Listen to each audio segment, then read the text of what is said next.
Hey guys, so today I'm going to be reading you guys the second part of chapter 15 of Percy Jackson and the Lightning Thief. The sun was sinking behind the mountains by the time we found the water park. Judging from the sign, it had once been Waterland, but now some of the letters were smashed out, so it read Wat Rat. The main gate was padlocked and topped with barbed wire. Inside, huge dry water slides and tubes and pipes curled everywhere, leading to empty pools. Old Ticken's advertisement fluttered around the tarmac. With night coming on, the place looked sad and creepy. If Aries bring his girlfriend here for a day, I said, staring up at the barbed wire, I hate to see what she looked like. Percy, Annabeth warned, be more respectful. Why?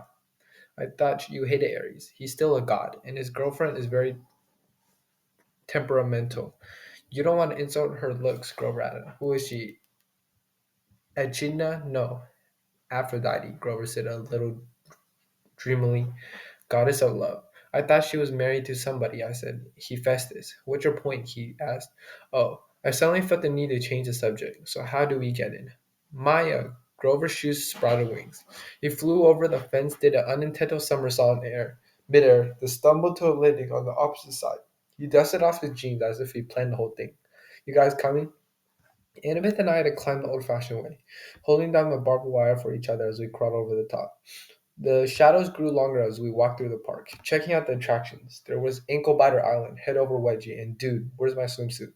No monsters came to get us. Nothing made the slightest noise. We found a souvenir shed that had been left open. Merchandise still lined the shelves, snow globes, pencils, postcards, and racks of clothes, Andrew said. Fresh clothes. Yeah, I said, but you can't just watch me. She snatched an entire row of stuff off the racks and disappeared into the change room. A few minutes later, she came out in Waterland flower print shorts, a big red Waterland t-shirt, and commem- commemorative Waterland surf shoes.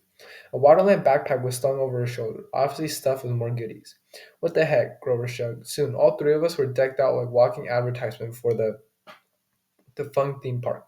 We continued searching for the tunnel of love. I got the feeling that the whole park was holding its breath. So, Ares and Aphrodite, I said, to keep my mind off the growing dark. They have a thing going? That's old gossip, Percy Annabeth told me. 3,000-year-old gossip.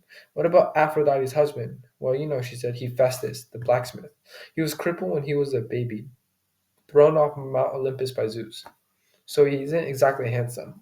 Clever with his hands and all, but Aphrodite isn't into brains and talent. She likes bikers. Whatever. Hephaestus knows? Oh, sure, Annabeth said. He caught them together once. I mean, literally caught them in a golden net and invited all the gods to come and laugh at them. Hephaestus always tried to embarrass them. That's why they meet in out-of-the-way places like... She stopped looking straight ahead, like that. In front of us was an empty pool that would have been awesome for skateboarding. It was at least 50 meters across and shaped like a bowl. Around the rim, a dozen bronze statues of Cupid stood guard with wings spread and bows ready to fire. On the opposite side from us, a tunnel opened up, probably where the river flowed into where the pool was full. The sign above it said, Thrill, Ride, or Love. This is not your parents' tunnel of love. Grover crept toward the edge. Guys, look. Maroon at the bottom of the pool was a pink and white two-seater boat with a canopy over the top and little hearts painted over it. In the left seat, glinting in the fadelight, was Ares' shield, a polished circle of bronze. This is too easy, I said, so we just walk down there and get it? Annabeth ran through her fingers along the base of the nearest Cupid statue. There's a Greek lover carved in here, she said. Etta. I wonder. Grover, I said, you smell anything monsters? He sniffed away. Nothing. Nothing like that. In the arch, you didn't smell echidna nothing or really nothing. Grover looked hurt. I told you. That was underdog. Okay, I'm sorry. I took a deep breath. I'm going down there. I'll go with you. Grover didn't sound too enthusiastic, but I got the feeling he was trying to make up for what happened in St. Louis. No, I told him. I want you to stay up here with top of the flying shoes. You're the Red Baron, remember? I'll be counting on you for backup in case something goes wrong. Grover puffed up his chest a little. Sure, but what could go wrong? Oh no, just a feeling. Annabeth, come with me. Are you kidding? She looked at me if I just dropped from the moon. Her cheeks were bright red. What's the problem now? I demanded. Me go with you to the thrill ride of love? How embarrassing is that? What if somebody saw me? Who's going to see you? But my face was burning now. Leave it to a girl to make everything complicated. Fine, I told her. I'll do it myself. But when I started down the side of the pool, she followed me, muttering about how boys always mess things up. We reached the boat. The shield was propped on one side, and next to it was a lady's silk scarf. I tried to imagine Ares and Aphrodite here, a couple of gods meeting in a junked out amusement park ride. Why? Then I noticed something I haven't seen up from the mirrors. From the top. Mirrors all the way from around the room of the pool, facing the spot. We could see ourselves no matter which direction we looked. That must be it. While Ares and Aphrodite were smooching with each other, they could look at their favorite people, themselves. I picked up the scarf. It shimmered pink, and the perfume was indescribable. Rose, or mountain laurel. Something good. I smiled, and a little dreamy, and was about to rub the scarf against my cheek when Annabeth ripped it out of my hand and stuffed it in her pocket. Oh, no, you don't. Stay away from that love magic. What? Just, just get the shield, seaweed brain, and let's get out of here. The moment I touched the shield, I knew we were in trouble. My hand broke through something that had been connected to the dashboard. A cobweb, I thought.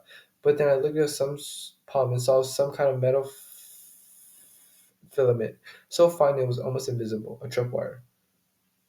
Wait, Annabeth said, too late. There's another Greek letter on the side of the boat, another Edda. This is a trap.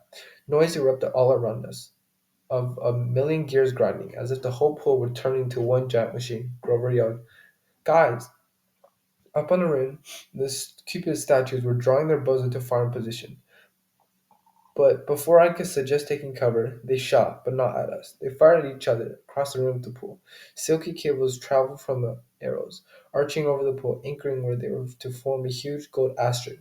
Then smaller metallic threads started weaving together magically between the main strands, making a net. We have to get out, I said. Duh, Annabeth said. I grabbed the shield and we ran, but going up the slope of the pool is not easy as going down. Come on! He was trying to open a section of the net for us, but wherever we touched, the gold thread started to wrap around his hands. The Cupid's heads popped up. Out came video cameras. Spotlights rose all around the pool, blinding us with illumination, and a loudspeaker voice boomed. Live to Olympus in 1 minute. 59 seconds. 58. He fessed this, and screamed, I'm so stupid. Eta is H. He made this trap to catch his wife with Ares. Now we're going to be broadcast live to Olympus and look like absolute fools. We almost made it to the rim where the row mirrors opened like hatchets, and thousands of tiny metallic things poured out. Annabeth screamed. It was an army of wind-up creepy crawlies, bronze gear bodies, spindly legs, little pincer mouths, all sculling toward us in a wave of clacking, whirring metal. Spiders, Annabeth said. Ah! I've never seen her like this. She fell backwards in terror. Almost got caught overwhelmed by the spider webs before I pulled her up and dragged her back towards the boat. The things were coming from the rim now, millions of them, flooding toward the center of the pool, completely surrounding us. I told myself that they probably weren't programmed to kill, just coral us and bite us and make us look stupid. Then again, this was a trap meant for gods, and we weren't gods. Annabeth and I climbed into the boat. I started kicking away the spiders as they swarmed aboard. I yelled at Annabeth to help me, but she was too paralyzed to do much more than scream. 30, 29, called the loudspeaker. The spiders started spitting out strands of metal thread, trying to tie us down. The strands were easy enough to break at first, but there were so many of them, and the spiders just kept coming. I kicked one away from Annabeth's leg, and its pincers took a chunk out of my new surf shoe. Grover hovered over the pool in his flying trainer, trying to pull the net loose, but it wouldn't budge. Think, I told myself, think. The tunnel of love entrance was under the net. We could use that as an exit, except that it was blocked by a million robot spiders. 15, 14, the loudspeaker called. Water, I said. Where does the right water come from? Then I saw them. Huge water pipes behind the mirrors, where the spiders come from. And from above the net next to one of Cupid's, a glass window booth that must be the controller station. Grover, I yelled, get in that booth. Find the on switch. But do it. It was a crazy hope, but it was our only chance. The spiders were all over the prow of the boat now, and Annabeth was screaming her head off. He had to get us out of here. Grover was in the controller booth now, slamming away at buttons. 5, 4. Grover looked at me hopelessly, raising his hands, as he was letting me know that he pushed every button, but still nothing was happening. I closed my eyes and thought about waves, rushing water, the Mississippi River. I felt a familiar tug in my gut. I tried to imagine that I was dragging the ocean all the way to Denver. 2, 1, 0. Water exploded out of the pipes. It roared into the pool, sweeping away the spiders. I pulled Annabeth in his seat next to me, fastened her seatbelt just as the tidal wave slammed into our boat, over the top, whisking the spiders away and dousing us completely, but not capsizing us. The boat turned, lifted in the flood, and spun in circles around the whirlpool. The water was full of short-circuiting spiders. Some of them smashing against the pool concrete with such force they burst. Spotlights glared down on us. The Cupid cams were rolling, live to Olympus, but I could only concentrate on controlling the boats. I willed it to ride the current, to keep away from the wall. Maybe it was in my imagination, but the boat seemed to respond. At least, it didn't break into a million pieces. We spun it around one last time, the water level now almost high enough to shred us against the metal net. Then the boat's nose turned toward the tunnel, and we rocketed through into the darkness. Annabeth and I held tight, both of us screaming as the boat shot crows and hugged corners and took 45-degree plunges past pictures of Romeo and Juliet and a bunch of other Valentine's Day stuff. Then we were out of the tumble. The night air whistled through our ear as the boat barreled straight towards the exit. If the ride been weren't working order, we would have sailed off a ramp between the golden gates of love and splashed down safely in the exit pool. But there was a problem. The gates of love were chained. Two boats that had been washed out of the tunnel behind were now piled against the barricade. One submerged, the other cracked in half. Unfasten your seatbelt, I yelled to him. Are you Are you crazy? Unless you want to get smashed to death. I strapped air shields on my arm. We're gonna have to jump for it. My idea was simple and sane.